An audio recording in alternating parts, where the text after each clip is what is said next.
రాంపల్లి మండలం మూలకొత్తూరు స్కూల్. ఇప్పుడు వచ్చిన అందరికీ కూడా పేరు పేరున ధన్యవాదాలు తెలియజేస్తున్నానండి. అందరూ చెప్పిందే మళ్ళీ చెప్తున్నాను, ఏం కాదు. మనందరూ కూడా ఈ స్కూల్ అవర్స్లో, ఈ వర్కింగ్ అవర్స్లో, ఇలా స్కూల్ ఉన్నప్పుడు 6 రోజులు పిల్లలు వదిలేసి ఇదేమి శిక్ష నా అనే పేరుతో వచ్చాం. కానీ అందరూ శిక్షను తీసుకునే వెళ్తున్నాం అని అనుకుంటున్నాను. అవునా కదా? అందరూ కూడా ఫుల్గా సాటిస్ఫై అయ్యి వెళ్తున్నాం.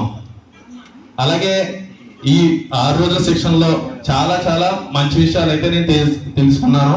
నేను 2008 డిఎస్సి మాకు స్టార్టింగ్లో పరవాడలో మాకు ట్రైనింగ్ ఇచ్చారు, ఇలాగా ఆఫ్లైన్లో ఇచ్చారు. మళ్ళీ తర్వాత ఇన్ని రోజులు శిక్షణ కార్యక్రమం ఇదే ఇవ్వడం. ముఖ్యంగా నాకైతే ఈ శిక్షణ కార్యక్రమంలో నన్నైతే బాగా ఇన్స్పైర్ చేసింది గౌరవ ఆర్జేడి గారి స్పీచ్ అండి. నేను ఆల్రెడీ మా రూమ్లో నెంబర్ 2లో చెప్పాను.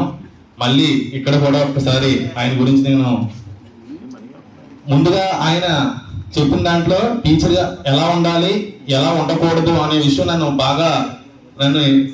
నా మనసుకి బాగా లోతు వరకు వెళ్ళిందండి.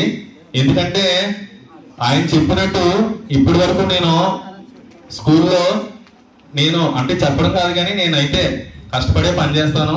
నాతో పనిచేసిన మిత్రులు, నా రాంపల్లి ఉపాధ్యాయ మిత్రులు అందరికీ తెలుసు. కాకపోతే ఇప్పటి వరకు నేను స్కూల్లో చెప్పింది సిలబస్ మాత్రమే, చదువు కాదండి. నిజంగా నేనైతే అది ఒప్పుకోవాలి.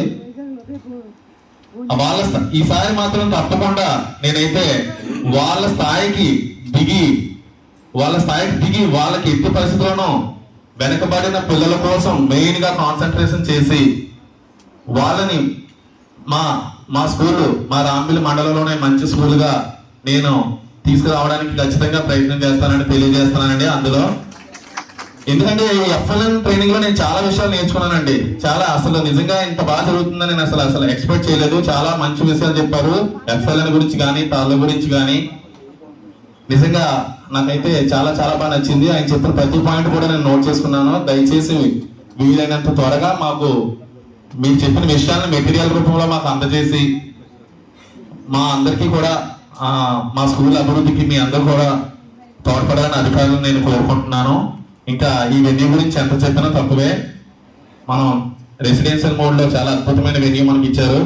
ఆ కాలేజీ యాజమాన్యానికి నేను ప్రత్యేకంగా ధన్యవాదాలు తెలియజేసుకుంటున్నాను. థ్యాంక్ యూ అని అంటారు.